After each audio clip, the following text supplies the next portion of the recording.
Olá, caríssimo aluno do meu primeiro ano do Colégio Marister. Tudo bem, pessoal? Olha só, vamos fazer aqui um comentário sobre o nosso primeiro TD, aquele TDzinho parcial, certo? Aquele TD que, você sabe muito bem, traz assuntos importantes para a nossa bimestral que já se aproxima. Então, vamos fazer aqui um comentário daquelas questões, tá certo? É importante que você assista esse vídeo até o final, até para que você possa aí suprir qualquer dúvida sobre o assunto da bimestral que já ocorrerá nesta semana.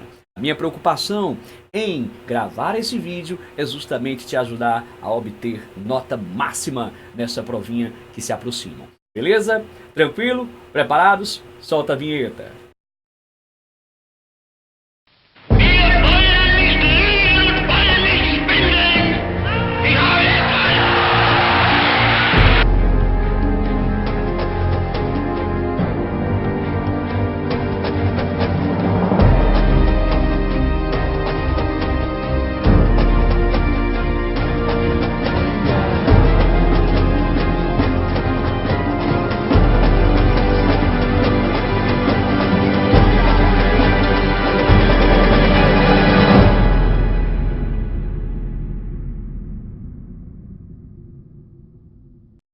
Olá, caríssimo aluno, então estamos de volta. Olha só, vamos então fazer o comentário desse TDzinho aqui, o TD de revisão, premonição, parcial, segundo bimestre. Olha só, esse TD está aqui na nossa tela, tá certo? Nós vamos comentar de forma objetiva, de forma clara, todas as questões. Então, eu aconselho que você possa acompanhar questão a questão.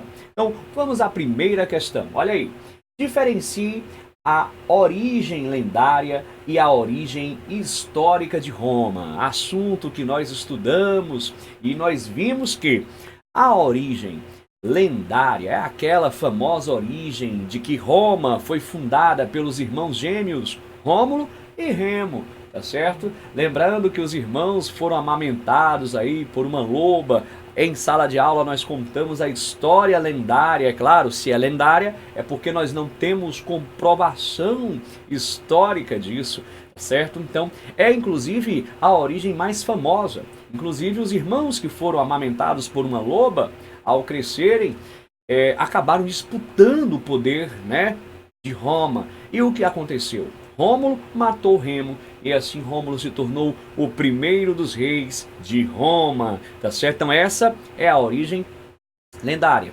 A origem histórica é aquela que nós comprovamos historicamente, arqueologicamente, tá certo? É a de que Roma foi fundada a partir de uma fortaleza latina contra os ataques etruscos. Então, essa é a resposta da nossa primeiríssima questão. Tranquilo? Vamos para a segunda questão. Quais os povos que formaram os romanos? A gente viu em sala de aula que os romanos, eles são miscigenados, eles são fruto da mistura de vários povos. Latinos, sabinos, etruscos, sanitas, dentre outros. Esses foram os formadores dos romanos. É claro que aquele que mais contribuiu foram os latinos, tá certo? Então tá aí, pessoal, segunda questão respondida. Vamos à terceira questão. Quais os períodos da história romana? Essa daí é a questão clássica, né? Período da monarquia, período da república e período imperial, tá certo? Então, essa foi a terceira. Vamos para a quarta questão. Como era a estrutura básica da sociedade romana? Gente, vimos em sala de aula que a sociedade romana basicamente tinha uma estrutura. Essa estrutura, 4 grupos sociais. Quais são? Patrícios, clientes, plebeus e escravos. Lembrando que os patrícios eram os grandes proprietários de terra. Inicialmente, é claro, eram eles os únicos que possuíam direitos políticos, os únicos que poderiam ocupar cargos públicos, os únicos que poderiam, de fato, participar da vida política, né, lá de Roma. Então, os patrícios eram a elite praticamente social. Logo abaixo vem os clientes, que eram subordinados aos patrícios, viviam bajulando os patrícios, fazendo os caprichos dos patrícios. Os clientes, de um modo geral, eram grandes comerciantes. Agora, eles não possuíam direitos políticos, então bajulavam os patrícios em troca da proteção política deles. Então, esses eram os clientes. Logo abaixo, os plebeus, o povão praticamente, não possuíam direitos políticos, não podiam ocupar cargos públicos, não podiam se casar com patrícios. Então, os plebeus, de certa forma, eles aí, inclusive, tiveram que fazer muitas manifestações para conquistar direitos, que aos poucos foram sendo dados à classe plebeia, tá certo? E na base da pirâmide social, os escravos, que nós sabemos muito bem, principalmente prisioneiros de guerra e a escravidão por dívidas, né? Então, tá aí a estrutura básica da sociedade romana. Vamos então para a quinta questão. Como ocorreu a passagem da monarquia para a república? Pessoal, um golpe de Estado que foi dado pelo Senado romano. Derrubou o último dos reis romanos, que era Tarquínio, o Soberbo. E aí sim, deu início à República Romana. Então essa foi a quinta questão. Vamos para a sexta questão. Qual a principal característica do período republicano? Pessoal, nós vimos que o período republicano romano foi marcado por uma forte tensão, por um conflito constante entre patrícios e plebeus. Justamente porque os patrícios tinham direito a tudo e os plebeus direito a nada. Então, a tensão entre patrícios e plebeus, os conflitos entre patrícios e plebeus marcaram a história da República Romana. Vamos para a próxima questão. Olha só, sétima. Cite e explique 3 características das magistraturas romanas. As magistraturas eram os cargos públicos. Pretores, que eram os responsáveis pela justiça, questores responsáveis pelas finanças, censores responsáveis pelo censo, para saber como é que a riqueza estava dividida, distribuída em Roma. Temos o Edis, responsável pela limpeza pública, manutenção da cidade. Então, são algumas magistraturas romanas. Lembrando que no início, só patrícios participavam dessas magistraturas. Então, você escolhe 3 e explica. Bora para a oitava questão. Cite e explique 3 reivindicações plebeias na República. Pessoal, os plebeus, eles não tinham direito a nada, e é claro, eles começam a se manifestar.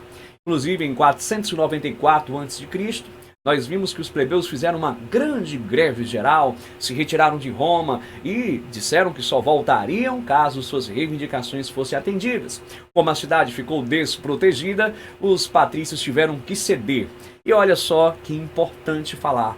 A gente viu que algumas conquistas, elas foram adquiridas. Então, exemplos dessas conquistas romanas. A gente viu que eles ganharam uma magistratura só para os plebeus, que era a magistratura dos tribunos da plebe.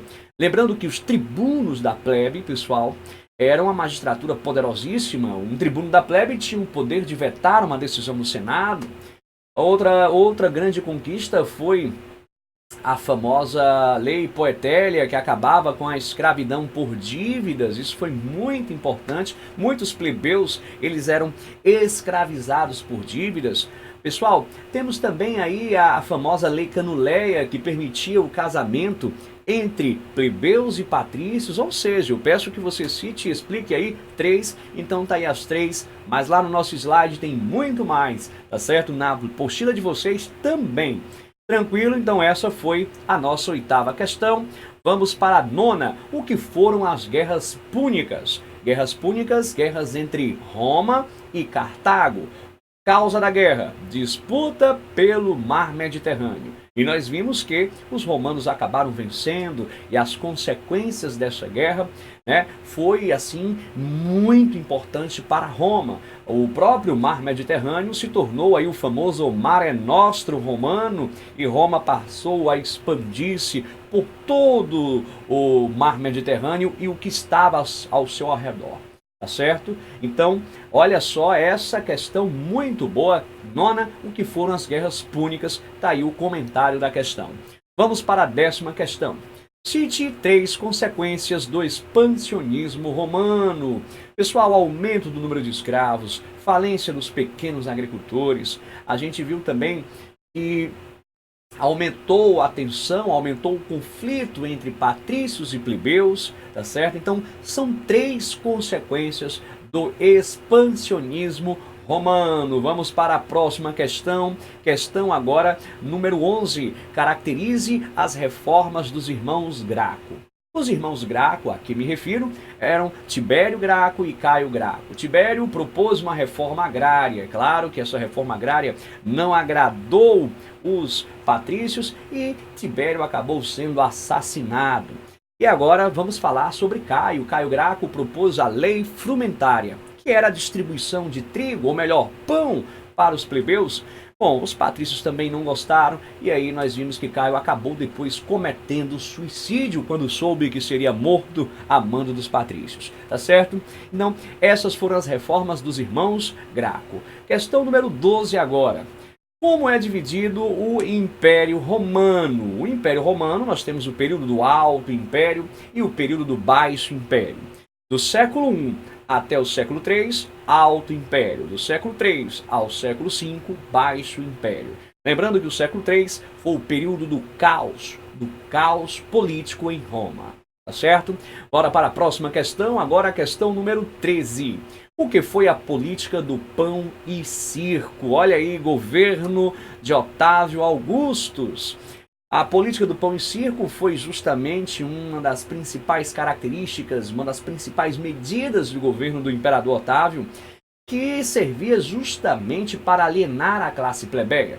Simplesmente, Otávio Augustus querendo pôr um fim nas tensões sociais que marcavam e agitavam a sociedade romana, ele acabou criando os verdadeiros espetáculos, onde, além de patrocinar esses espetáculos, ele distribuía ainda trigo e os plebeus, é claro, participavam ativamente mesmo, desses espetáculos, e eles se envolveram tanto que acabaram não tendo tempo para fazer reivindicações políticas. Então, foi uma forma, uma estratégia política de desviar a atenção e alienar a classe plebeia, desviando-a das lutas por reivindicações ou direitos políticos. E deu muito certo, tanto é que deu certo, que até hoje essa, digamos, tática política é utilizada por indivíduos da política no mundo todo. Então até hoje a gente vê muito pão e circo aí funcionando. Então essa foi a questão número 12. Vamos então, foi a 13, tá certo? Vamos agora à questão 14, pessoal. O que foi a Pax Romana? Pax Romana foi o período de estabilidade que foi conquistado pelo imperador Otávio. Importante ressaltar aqui que ele conseguiu a paz com guerra, Com guerra. Então a Pax Romana foi um momento de estabilidade. Lembrando que o imperador Otávio governou tão bem, que mesmo após a sua morte, Roma ainda viveu uma estabilidade política que durou mais de um século. E olha que os imperadores que vieram depois, muitos cometeram aí verdadeiros desastres político-administrativos no Império Romano. Mas o Império se manteve ainda por muito tempo íntegro, intacto, sólido. Então, essa foi a Pax Romana, período de estabilidade romana, ok? Vamos para a questão número 15 agora. Olha só, qual a composição do primeiro triunvirato? Primeiro triunvirato, Júlio César, Pompeu e Crasso.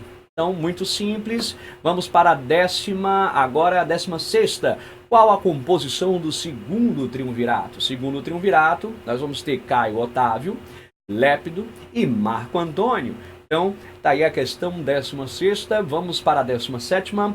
Quais os fatores que provocaram a queda do Império Romano? Nós estudamos isso em sala de aula. Foram 4 fatores, meu povo. Bora lá. A crise do colonialismo, a crise do escravismo, o cristianismo e as invasões bárbaras. Tá aí, então, essa foi a 17ª, vamos para a 18ª. Caracterize o cristianismo. Cristianismo, uma religião monoteísta. O cristianismo ele surgiu 70 anos depois da morte de Jesus Cristo. Lembrando que ele trazia como princípios, né, como características, a fraternidade, a igualdade, e a principal característica do cristianismo é o universalismo de Deus. Importante ressaltar isso, tá bom? Então tá aí, pessoal, essa é a 18ª questão. Vamos para a 19ª agora. O que foi o Édito de Milão? Foi o decreto do imperador Constantino que deu liberdade de culto aos cristãos. Então tá aí. 18ª, vamos para a 19ª. Agora, aliás, 19ª é essa, vamos para a 20ª. 20ª questão, o que foi o Édito de Tessalônica? Olha aí, Édito de Tessalônica foi o decreto do imperador Teodósio que tornou o cristianismo religião oficial de Roma. Então tá aí, cuidado para não confundir Édito de Milão com Édito de Tessalônica, tá certo, pessoal? Próxima questão, vamos para a questão 21. O que foi o colonato? Foi um decreto do imperador Constantino que obrigava aqueles que trabalhavam no campo a não abandonarem as terras. O colonato foi importantíssimo porque serviu aí como base e inspiração para a Idade Média. Importante ressaltar, principalmente com relação à servidão medieval, que se inspira bastante no colonato. Beleza? Então tá aí. Vamos agora para 22, a questão 22ª. Vamos, quem eram os bárbaros? Pessoal, os bárbaros eram aqueles que viviam fora das fronteiras romanas, eram aqueles que não falavam latim, eram aqueles que não praticavam a cultura romana. Então os romanos chamavam essas pessoas de bárbaros, ok? Então tá aí, essa foi a questão 22. Vamos para a questão agora 23, olha aí. Por que o Império Romano se dividiu? Pessoal, o Império Romano ele havia chegado a um limite, né, de expansão territorial incrivelmente grande. Não estava dando conta realmente de administrar tudo. E aí o que aconteceu? Teodósio, praticamente no leito de morte, em 395, ele divide o Império Romano em duas partes. O Império Romano do Ocidente, com capital em Roma, e o Império Romano do Oriente, que também é conhecido como Império Bizantino, com capital em Constantinopla. Certo? Então, bora para a próxima questão. Agora vamos para a questão 24. Qual lado do Império Romano foi tomado pelos bárbaros? A gente viu que os bárbaros conseguiram tomar o Império Romano do Ocidente. E aquilo que era o Império Romano do Ocidente se tornou ali vários reinos bárbaros, como nós estudamos em sala de aula, né? Então tá aí, essa é a questão 24. Vamos para 25. Qual a relação da cultura grega com a cultura romana? Meus amigos, a cultura grega influenciou bastante os romanos. Em sala de aula, nós falamos que os romanos dominaram os gregos pela força das armas, mas os gregos dominaram os romanos através da sua cultura. Você vê que a cultura romana ela é praticamente uma compilação da cultura grega. Importante ressaltar essas características. Vamos para a próxima questão. Agora vamos para a questão 26. Caracterize a civilização. Olha aí. A civilização árabe antes do surgimento do islamismo.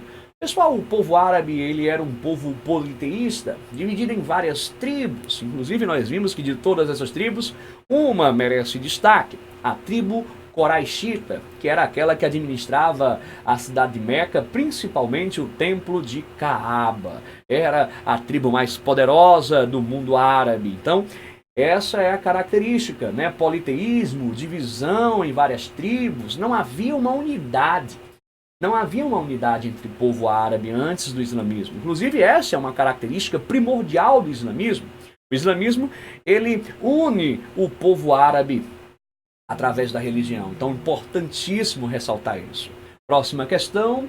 Caracterize a religião islâmica. Pessoal, o islamismo, monoteísmo, forte influência do judaísmo e do cristianismo, né? Traz os princípios básicos, que é o quê?